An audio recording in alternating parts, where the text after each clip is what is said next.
Welcome to another episode of Miyazaki and Me. I'm Kyle. And I am Cheyne. And this episode, we're going over the 1994 release of Pom Poko, We certainly are.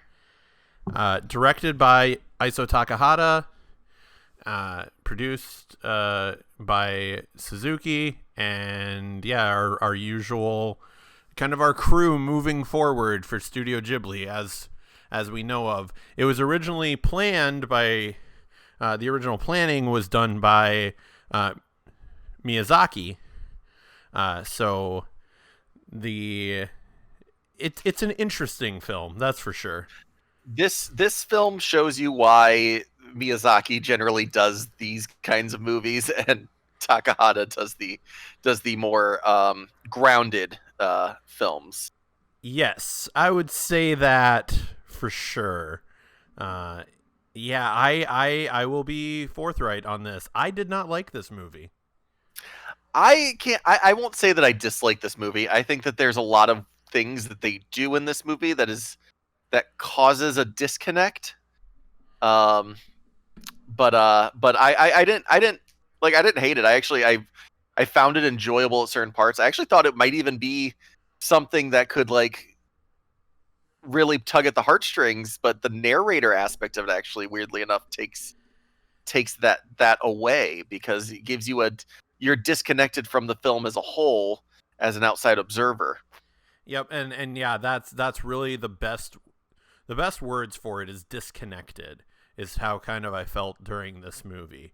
But before we get into the movie itself, we've got to give some context. And this was our animation timeline of what else came out during this year. And we had a few interesting movies, I would say. We got The Land Before Time Part 2. Okay, that's the one with Chomper. Yep.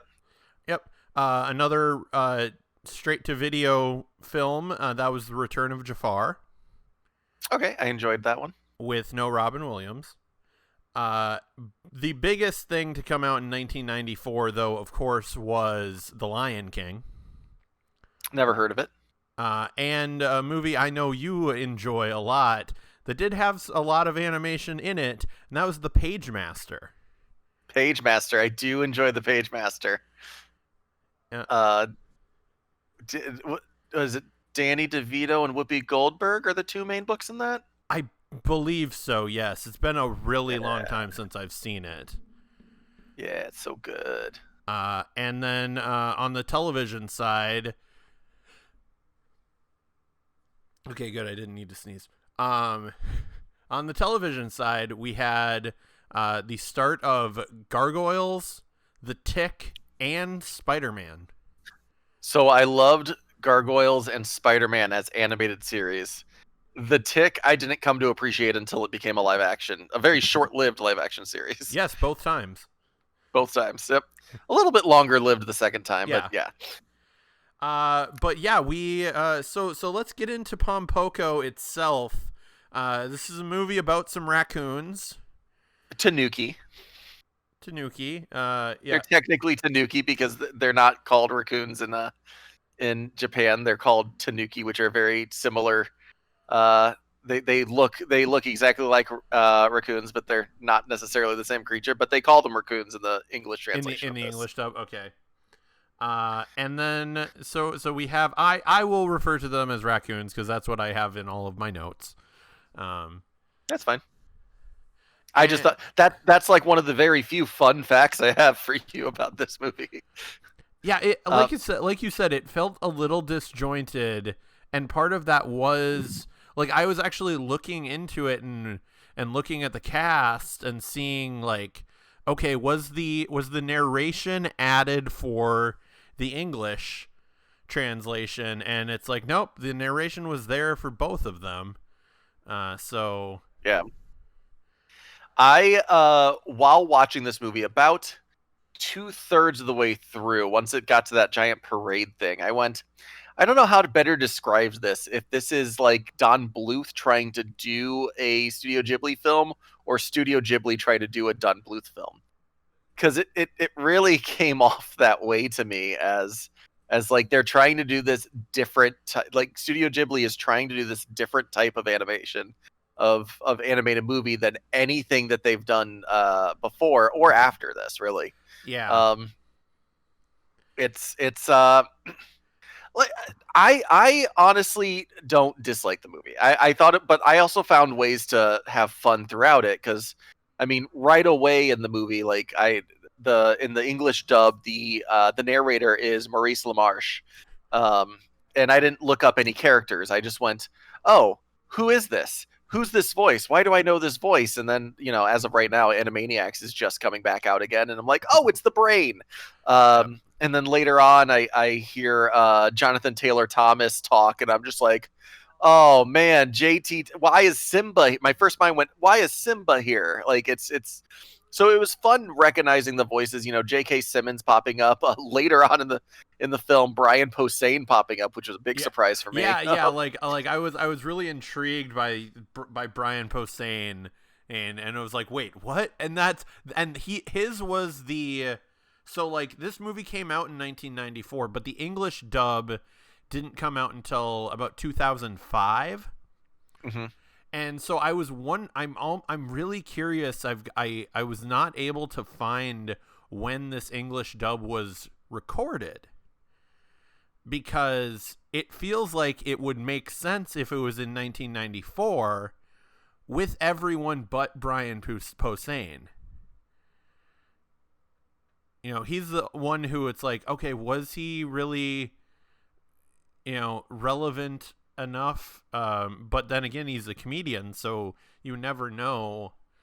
Yeah, that's so odd that I also cannot find when the dub was recorded. Because I've got something here saying Disney released it in 2015, yeah, and that's way too late. that's way too late. Yeah, the original Oh, English was 2005. 2005. Yep. Yeah. And that's why I was like, because it feels like, and why, like, when you said, like, when you hear Jonathan Taylor Thomas's voice, it feels like Simba, because it doesn't feel like he's as youthful as when he was Simba, but it feels like it was probably still in the 90s. Yes. Even if it was late 90s, early 2000s when this was recorded. I'm checking Jonathan Taylor Thomas's IMDb page to see if maybe there's a like a date that's a little different than what we see. Yeah. It would probably be the 2005, is what they'd say, just because that's when it was released. Similar to like this year or a couple years ago, with the movie The Babysitter. Though that was filmed. It shows 1994, Okay. which is the year it was released originally. So that doesn't actually say. Yeah. I did like, so the narration felt interesting, and felt like it was a little disjointed, but some of my favorite lines of the movie were from the narration, just kind of how a bit sarcastic and almost nihilistic the narration was, of like, unfortunately not all students were good, some were downright pathetic at the transformation aspect. And it was like, wow, this narrator is really harsh on some of these characters. Yeah. What I feel like I have to address this from the top, even though we're talking about something else right now. Yeah. The testicles in this movie are a lot, and they're It's a a lot lot. from the get-go. They're a lot from the very like first couple minutes of the movie. They are there. And mind you, the English dub version actually censors the like things that they say about the testicles, so you don't actually hear them talk about. Yeah, you don't actually. I mean, they call it a pouch a couple times, when it is very obviously testicles. Yes. And in the Japanese language version, they refer to them as testicles, and they talk about them more often than what we get. And like apparently it's a part of the folklore.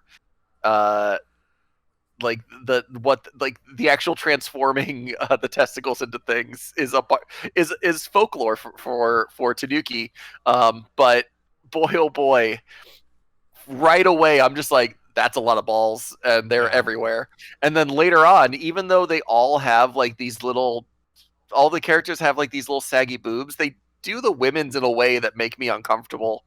Um, Yep. because because they get so much bigger, and like some of them are wearing shirts and some of them aren't, and you're just like, well, if shirts are a thing, like, and some like they're showing modesty for some of them, like I just don't understand the the idea here. And God, this movie's awkward. It's Yep. just so awkward. And I guess for those of you who have not seen this movie, we should explain at least a little bit. This is about transforming Tanuki characters. Of they look like the normal raccoons, Tanuki, whatever, when they are around humans, and that will be one art style. And then we'll get a more cartoony, anthropomorphized version of the raccoons where they're standing up, and it's like, oh, they walk on two legs when humans aren't around. Which I was like, oh, cool. So that's a great way to just justify the anthropomorphic style.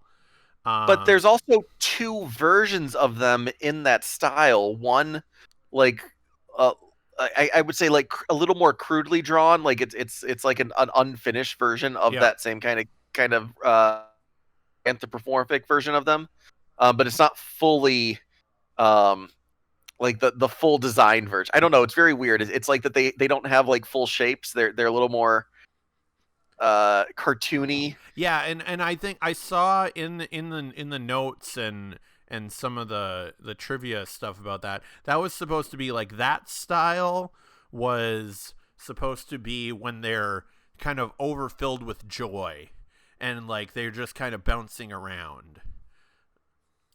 And I suppose that does kind of show because it happens every time they have a party, which is a lot. Yeah, I do also like the commentary on like every time we do something right, we party because of it. Yep. But this is also a very tragic movie that kind of skirts by in a lot of that. Like most of the characters are killed, like, and Yep. like straight up murdered.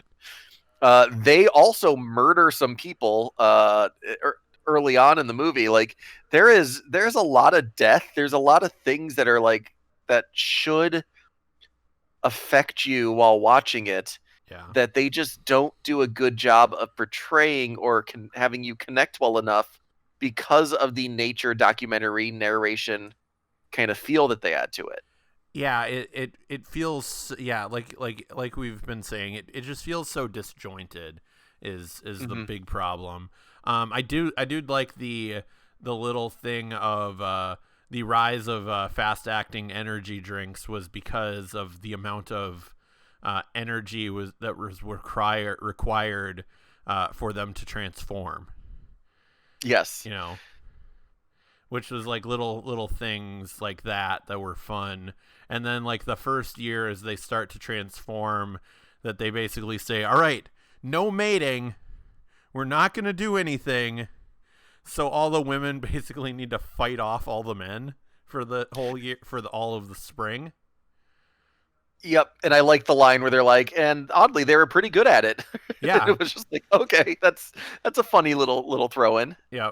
Yeah, they're pretty good at it. And then the next year comes and they're like, ah, whatever, we'll just do it.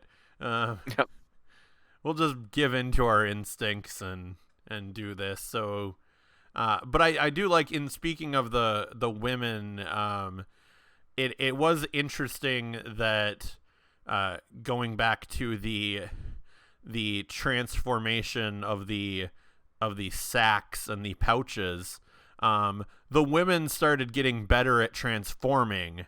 So that's when the old master taught all the men. It's like, hey, just so you guys can know, our most powerful thing that can transform is our balls. Yep. You're, Yeah. in fact, you're all standing on mine right now. Look down, that red carpet, that's me. It's like, that's weird. This is Cool. weird. Cool. Yeah. Yeah. And I don't know. I don't know how to feel about this movie. Yeah. Like, That being said, like on all of the, even though like I think both of us seem to have not loved the story as much, it is a Takahata movie, so you can tell, even though there are these different art styles, you can tell that everything on frame he wanted on frame, mhm. and the animation style still looks gorgeous. It's different from what we've seen before, but like as you were saying the first time, and I wrote this before I knew that they ended up killing 3 people, but like the animation for that first attack that they do with the humans in the rain Mhm. is breathtaking. Like, it is so well animated, and you get so many layers, but then it's like also, like you said, very tragic in the fact that it's like, oh, we did all these little pranks and it ended up killing 3 people. Because I mean, it's not pranks. Like the lightheartedness of like. Here's my big issue here. I liked this animation a lot. I felt like the ball sack thing could have been downplayed way more. I think if they got rid of the narrator, they got rid of the ball sacks, Yeah. um, and then they played off the story and they chose, these, because they choose a few characters that they follow more than others. I mean, obviously the Jonathan Taylor Thomas character of Shokichi is kind of the main, but then you get Gonta, who's also one of the kind of co-mains, Yeah, as like voice. his Yeah, his antithesis. in the English dub, voiced by Clancy Brown.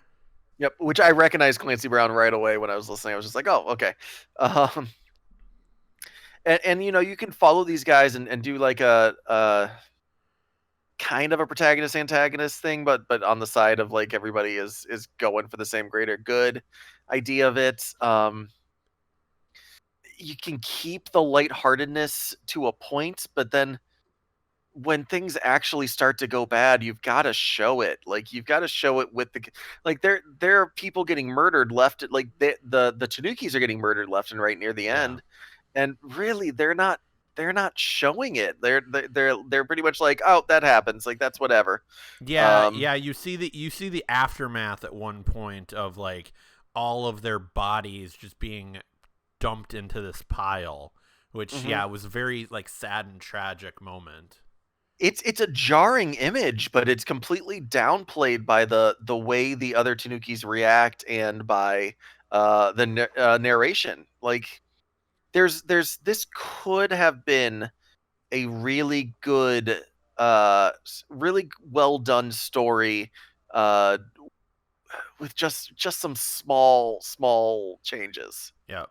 But going back to the visual aspects, one of the people, I want to make sure to give them credit in this movie because we actually forgot during Poco Rosso, and that was a new director of photography for Studio Ghibli, and that was Asushi Oko, and they would end up, so they were the director of photography for Poco Rosso, the director of photography for this film, uh, would go on to work on Whisper of the Heart, Princess Mononoke, My Neighbor Yamada's, Spirited Away, Howl's Moving Castle, Ponyo, Secret World of Arietti, from Up on Poppy Hill, Wind Rises, and When Marnie Was There.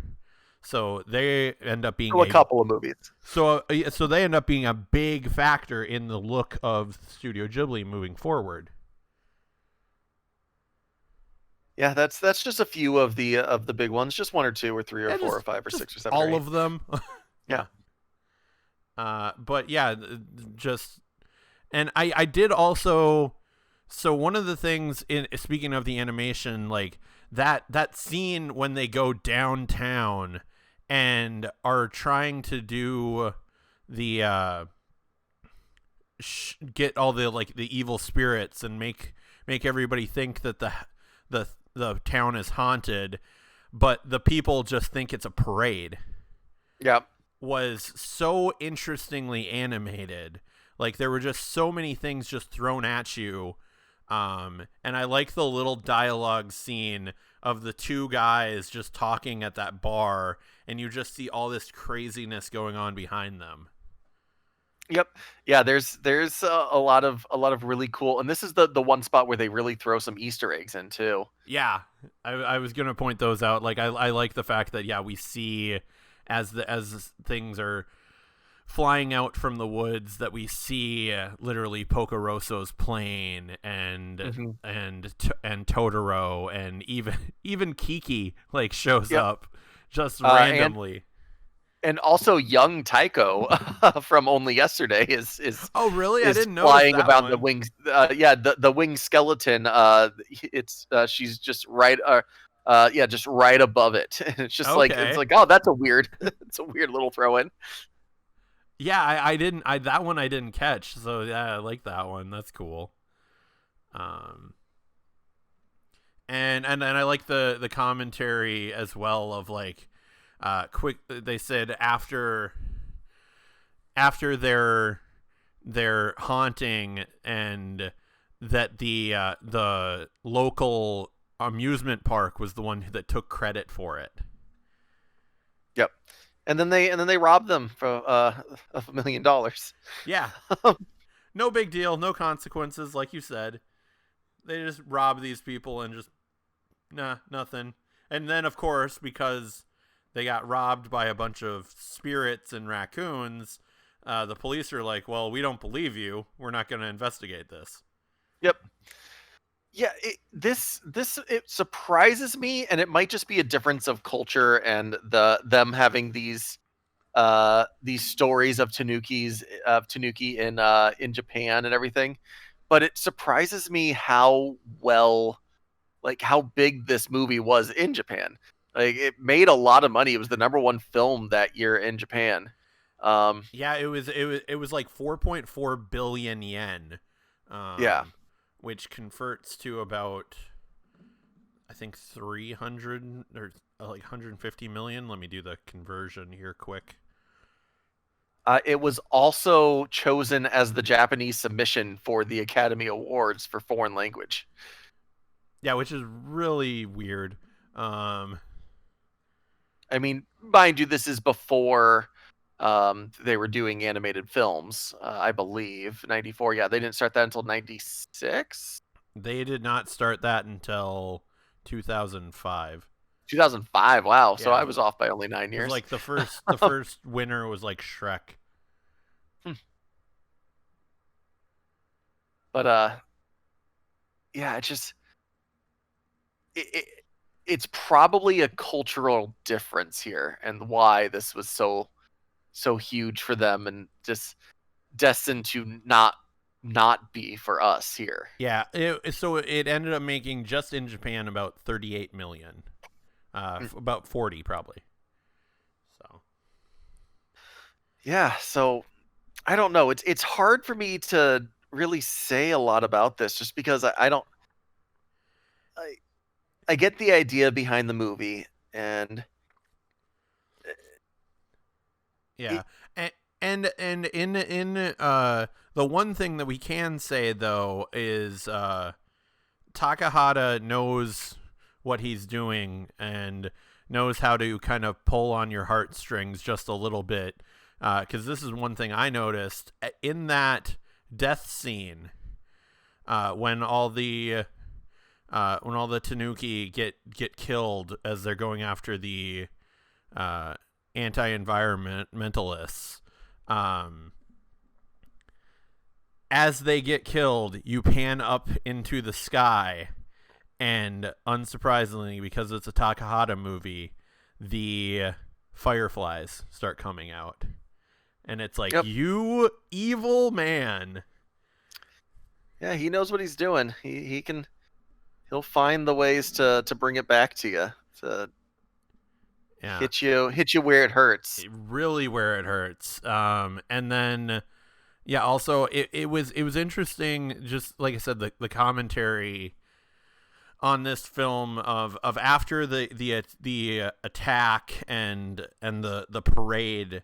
They point out the fact that the media quickly moved on to the usual celebrity and political scandals and just completely ignored what happened. Yep. Yep. I got to laugh at that one as well. Yeah.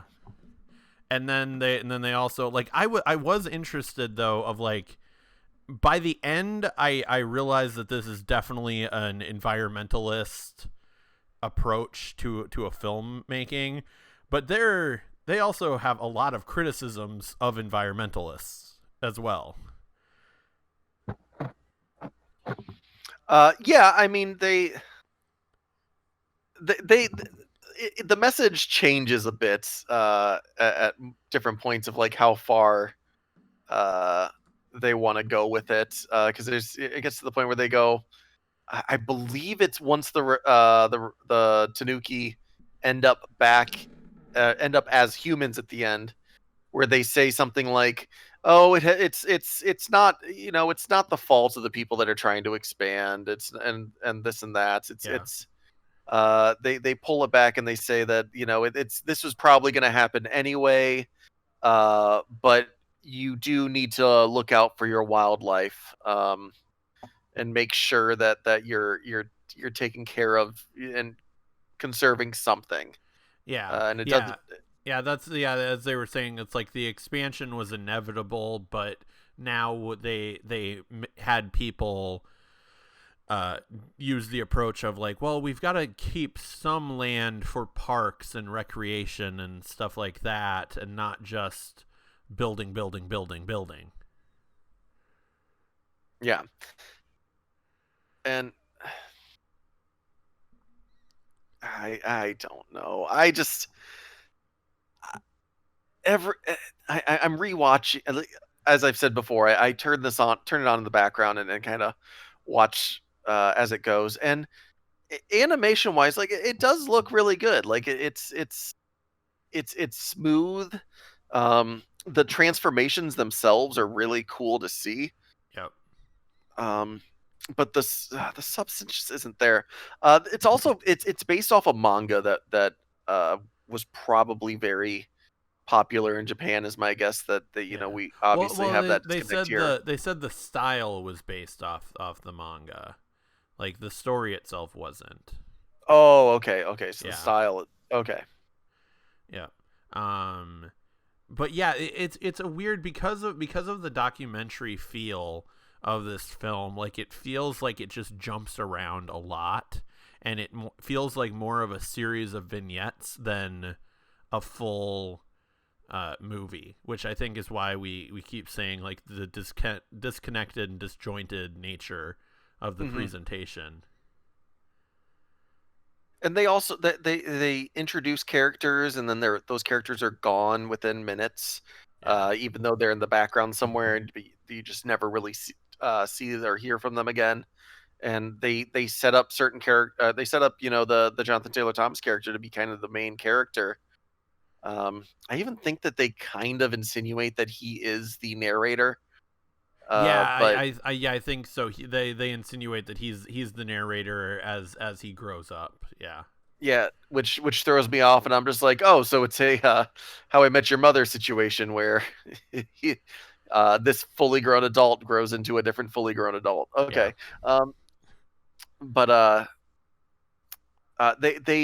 they like sort of follow him, but then they ditch him a lot, and it Yeah. just And then you get the two characters that go off to search for the two other masters, and the one comes back for like a scene and basically says like, "Yep, I got there and everybody was dead." yep. It's like, "Oh, cool.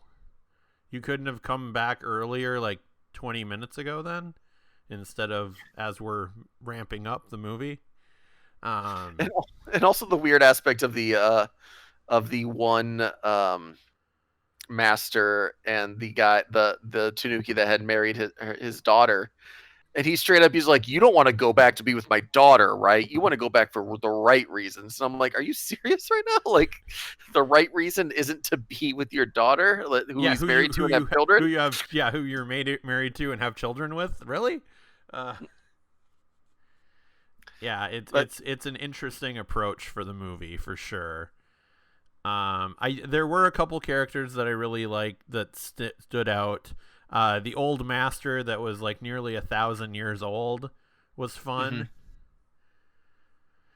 And then he basically kind of just kills himself at the end. No, you have to say it specifically. He turns his balls into a ship filled with treasure, and then a bunch of other Tanuki who cannot transform jump on that ship with him, and they sail into the ocean and just die. So So weird. It's so weird. And like you said, like a lot of this is based off folklore and stuff like that, and it might just be the cultural differences, but yeah, it just felt like it wasn't presented in a way to uh, use that and move it to connect with audiences that weren't part of that culture. yes, yeah. I don't. It's just so bonkers. This movie is so bonkers. Um, and there's so many things that they try to ground in this bonkers movie that it just it throws it to the wind even more. It makes it even more bananas. Like it's I don't Yeah, I just and like part of me like it, and I know this would have been almost a rehash, but like at the end, the two transforming Tanuki, uh, just basically assault almost this reporter and camera person, and the reporter and camera person get everything on film and then pass out. And it's like I almost wish they would have aired that news report later in the movie yeah. so we See could get what a kind of reaction you got for that. yeah, because like we get the reaction through the narration, but it would have been nice to see that instead of just be Hmm. told about it. That's for sure. It's just it's one of those things that I feel like they made certain things more important that didn't really need to be done. Like they spend a lot of time on the hauntings, which is good to an extent, except a lot of those hauntings don't go anywhere, and so you don't need to show this one, that one, and this one when they're not going to head to a a final product. But then you have something that is actually important to the plot and kind of is the last big beat before you jump ahead in the story, and they hit on it, and then they don't show you they don't show you the final bit of it. Yeah. That being said though, even though like some of those hauntings, like the one that he meets the girl with the bike in the rain and then her face just disappears. And then he goes to report it to the cops and then their faces disappear and it's like, "Oh cool, this is going to give me nightmares. Awesome." Yeah. Well, then he runs into, and he was a cop, and then he runs into the grocery store, and everyone in the grocery store's face disappears. Yeah. And all I could think of during that was, did they kill all of these people? Why are these places empty? Yeah, why are all of these places empty? But, But yeah, I mean, this one is definitely going to be lower on my list. Um, it it's got so much potential that is just misused. yep. I would agree with that. Uh but yeah, like we and then so this one you hadn't seen previously, correct? I had not. And when I say lower on my list, it might be not be as low as you would think it would be, just because I did enjoy a lot of it while I was watching it. Yeah. I mean it's low on my list for sure, but Yeah. we will be back in 2 weeks with another movie that neither of us had seen, if I'm correct. That is correct, sir. So we will be back with a Miyazaki movie once again. Or no, it's not a Miyazaki movie. It's not a Miyazaki. It was a Miyazaki co-wrote this. Yoshifumi Kondo. Yeah. So Yoshifumi Kondo is the director, and Miyazaki is the screenwriter. okay. So yeah, it's a Miyazaki screenwritten film, and that is Whisper of the Heart that came out the very next year. And I've had I've heard good things about this, but I've never seen it myself. A lot of people, as we were talking about this, were very excited for this movie. You know? Yep. That's what I was gonna say. That this one is one that I had never seen, but so many people, when they found out we were doing this, told me that this was their favorite. Yeah. So yeah, hopefully it lives up to the hype. And I'm looking forward to it. So Shane, do your plugs. Yeah. So check out. I've got another podcast I'm doing called the Anime Niacs. We have 2 episodes out there as of now. Second one was posted earlier this week. And I do that with my buddy Carl. We're looking to get a couple more out there soon. That one's coming out a little bit more infrequent, just because of time to get together and record. Yes. But it's a fun one. We're going over My Hero Academia right now.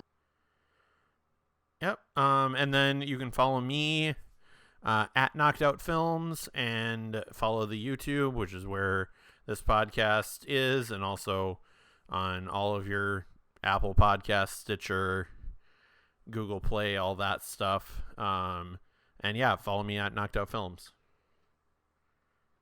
Be good to each other.